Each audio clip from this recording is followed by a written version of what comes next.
किसान कौम के लिए किया। जब देश का किसान तकलीफ में था तो इस देश के जितने भी मेरे समाज के एमपी है, जो 20 से ज्यादा संख्या में, मोदी की सत्ता कोई नहीं छोड़ पाया। मोदी की सत्ता छोड़ NH-8 को जाम करके अगर सड़क पे कोई व्यक्ति आया, वो नागौर का शासक था जो किसानों के मान और सम्मान की लड़ाई लड़ी। और भाइयों, दूसरा, जब सेना में दिया तो सेना को ठेके में देने का विरोध अगर देश में किसी शासक ने किया, वो नागौर के शासक ने किया। हम किसान के बेटे, प्रधानमंत्री जी, अगर आप किसान आंदोलन में हुई हार का बदला किसान के बेटों से लेना चाहोगे, किसी भी कीमत पर बर्दाश्त नहीं करेंगे। मैं आपको विश्वास दिलाता हूँ, आगामी दिनों के अंदर एक बार दिल्ली कूच और होगा और उसमें शाहपुरा विधानसभा क्षेत्र की सबसे बड़ी भूमिका होनी चाहिए, ये आप विश्वास दीजिए।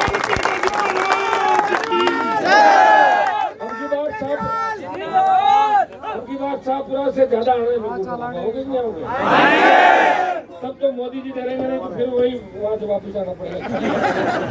मैं तो लड़ते लड़ते आपको पता कितना समय निकल गया और ये लड़ाई अंतिम दौर पे ले आया।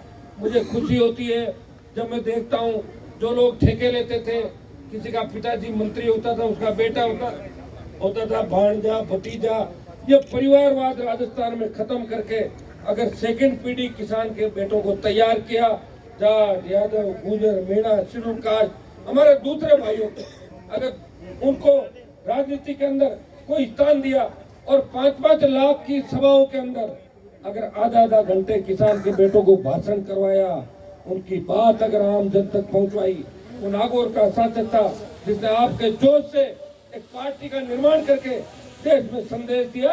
हम राजस्थान के लोग कांग्रेस और भाजपा के पिछले भी नहीं है, हमारी ताकत हम खुद खड़ी करेंगे। हरियाणा, यूपी और बिहार के झंडे आप अपने पास रखो, हम राजस्थान का खुद का ही झंडा तैयार करेंगे। और आपको झंडा भी दिया, आपको आपस में बैठना सिखाया, कहाँ तो धौलपुर है, कहाँ बाड़मेर है, कहाँ गंगानगर है, कहाँ डूंगरपुर है, सबको एक साथ एक छतरी के नीचे तेजा जी के जयकारे के साथ तमाम किसान कौमों को संगठित करके संदेश दिया कि हम रक्षक हैं, हम हमारे शेड्यूल कास्ट के भाइयों का भी ध्यान रखेंगे, दूसरे पीड़ित लोगों का ध्यान रखेंगे जो आजादी के आंदोलन के अंदर हमारे साथ थे। उन तमाम जातियों को साथ लेके इस राजस्थान के अंदर भी जिस तरह बिहार, उत्तर प्रदेश, हरियाणा के अंदर क्षेत्रीय पार्टियों की सरकार बनी, राजस्थान के अंदर भी क्षेत्रीय पार्टी की सरकार हम बना के जवानों और किसानों का राज लाएंगे। भाइयों, बहुत बड़ी पीड़ा होती है जब उसकी फसल खराब हो जाती है और किसान मुआवजे के लिए दर की ठोकरें खाता है, बीमा कंपनियां प्रीमियम ले लेती है लेकिन हमें पैसा नहीं देती और हमें दर की ठोकरें खानी पड़ती है। जो किसान के नाम से चुनाव जीत के जाते हैं, जो हमारे समाज के नाम से चुनाव जीत के जाते हैं, वो लोग विधानसभा और लोकसभा के अंदर उनके मुंह पे पट्टी बन जाती है। अब तो कुछ लोगों के मुंह में से आवाज आने लगी धीरे धीरे। ये मेरे संघर्ष का ही परिणाम था कि जो लोग अपने आप को किसान कहते थे वो अपने आप को जाट कहने लगे। बहुत बड़ी बात। पहले कहते थे आपकी जाति क्या? हाँ तो किसान है ना भाई। तो ये भी मैंने ही सिखाया भाई, और मैंने ये नहीं कहा कि दूसरों का हक और अधिकार छीनो। मैंने कहा हम बड़े भाई के रूप में चलेंगे और हमारे दूसरे भाइयों को साथ लेके सत्ता पे कब्जा करेंगे। मांगने से कोई राज नहीं देता। इतिहास उठा के देखिए, सत्ता तलवार और ताकत से मिली है। हमें राज छीनना होगा और राज छीनने के लिए लोकतंत्र में वोट की आवश्यकता होती है। और जब जवान जिधर चलेगा उधर जमाना चलेगा। राजस्थान के जवानों ने कांग्रेस और भाजपा को घर बिठा के नई व्यवस्था परिवर्तन की राह पकड़ ली है। ये शाहपुरा की धरती से बड़ा आगाज पूरे देश के अंदर जाएगा कि ये जोश और जुनून ये कोई अपने आप मतलब इस तरह कोई रैली के अंदर आए लोग नहीं है। ये प्यार से 5-7 घंटे से इंतजार कर रहे हैं। सलमान बेनीवाल आएगा, वो राजस्थान को नया रास्ता दिखाएगा, सब भाइयों को साथ लेके भय मुक्त, अपराध मुक्त राजस्थान करेगा, भ्रष्टाचार मुक्त राजस्थान करेगा। ऐसा राजस्थान होगा जब महिलाओं का मान सम्मान होगा, इस अबला नारी की इज्जत नहीं लूटी जाएगी, जवान को बेरोजगार से तंग आके आत्महत्या नहीं करनी पड़ेगी, किसान के बेटे संगठित सुरक्षित होंगे और किसानों को कर्जे के बोझ की तरह आत्महत्या नहीं करनी पड़ेगी। भाइयों, मैं विश्वास दिलाता हूँ ऐसा राजस्थान आपको दूंगा, लेकिन हमें जोश के अंदर होश रखना है, नशे की प्रवृत्ति से दूर रहना है। किसान के बेटे कोई भी बरगड़ा होता, कि थोड़ा सा तक ले 2 मिनट शूटिंग लगेगा, 2 दिन लगी आदत लगा लेते, थोड़ी सी बात कर ले, थोड़ा इधर चल ले, कहीं भी चले जाते हैं, किसी के साथ हो लेते हैं, मुकदमे में फंस जाते हैं, अपराध की दुनिया के अंदर चले जाते हैं और अपने ही लोगों में गोलियां बरसा रहे। ये शेखावाटी के इलाकों के अंदर आपने देखा होगा किस तरह लोग मजे ले रहे थे और हमारे लोगों का खून हमारे लोग पा रहे थे। कौन था उस समय, कौन आपकी पीड़ा सुन रहा था? मैंने पूरे राजस्थान के तमाम नेताओं को देखा है जो छुप जाते थे। जब गोली कहीं चलती थी तो 3 दिन उनका मोबाइल बंद रहता था और 4 दिन कहते थे कहीं और 3 दिन पहले। तो ये हालात मैंने आपको लड़ना सिखाया और लड़ना इसलिए सिखाया कि मेरे मन में इच्छा थी कि हमारी बड़ी संख्या है और सारे भाइयों को साथ ले लें। तो कांग्रेस भाजपा की जो दादागिरी राजस्थान के अंदर इसको खत्म करें। एक बार कांग्रेस, एक बार भाजपा, एक बार कांग्रेस, एक बार भाजपा।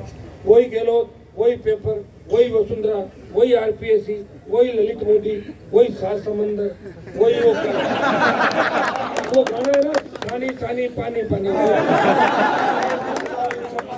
हमें नया राज जाना है और आपको विश्वास दिलाता हूँ कि मारवाड़ की 43 सीटें जो है नागौर, जोधपुर, बाड़मेर, जालोर, पाली, उनमें इस बार 43 में से 35 सीटों में राष्ट्रीय लोकतांत्रिक पार्टी पहले और दूसरे नंबर पर।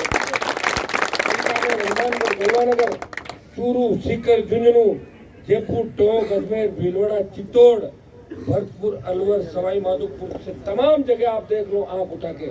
अलवर से अगर आप थोड़े से मजबूत हो गए और अपनी ताकत अगर पहचान ली और आपने तय कर लिया कि हमें सत्ता पे कब्जा करना है, कोई नहीं रोक पाएगा।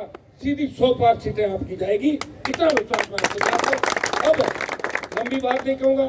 राजेंद्र जब मेरे पास शुरू से आया था, देखिए लोग तो मुझे कहते हैं, जो बुजुर्ग नेता हमारे समूह कह रहे हनुमान जी तो लड़कों को बिगाड़ते हैं। अब आप बताओ मैंने कि बिगाड़ा किस लड़के?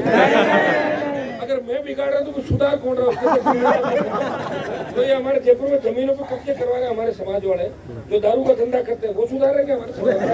अरे मैं ही सुधार रहा हूँ।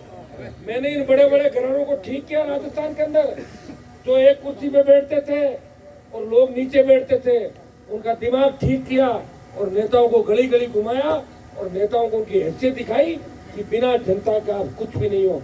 भाइयों, क्रांति का आगाज अगर राजस्थान की राजनीति में किया और देश की राजनीति के अंदर अगर इस समाज का मान सम्मान बढ़ाया और किसानों का सम्मान किसी ने बढ़ाया, तो नागौर के सांसद ने मोदी और अमित शाह को चुनौती दी कि मुझ कौम से आते जो डरती नहीं है, जिसके इतिहास लिखे गए और दिल्ली में जिस कौम का कब्जा था।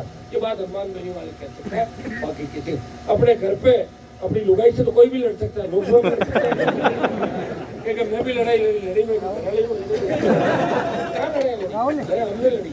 उसका परिणाम आप देखिए कि सत्ता छोड़ी, सड़क पर है और इसी का परिणाम है कि आप लोग दोनों हाथों का आशीर्वाद दे रहे। आप इतना जुनून आप लोगों के अंदर है, इस जुनून को वोट में बदलना। पिछली बार तो मैंने समाज की चिंता करी, दूसरे समाजों की चिंता करी, कैंडिडेट नहीं लड़ाए, 200 लड़ा था, 20 लाख वोट आते, 2 लाख कुछ सिमट गया। चिंता करी, उसका परिणाम ये हुआ कि हमारे समाज के 10-15 MLA ज्यादा आ गए। फायदा क्या हुआ? मुझे तो कोई फायदा नहीं हुआ। 15 में ज्यादा तैयार हो गए, मेरे को सब मारने को लगे, मेरे को आप जानते हैं सारी बातें। लेकिन अब की बार राष्ट्रीय लोकतांत्रिक पार्टी चिंता राजस्थान की करेगी, राजस्थान के जवान की करेगी, किसान की करेगी। अपराध जो राजस्थान में बढ़ा है इसको खत्म करने की चिंता करेगी। तैयारी कर लो, 6 महीने का 8 महीने का समय आपके बीच बचा है।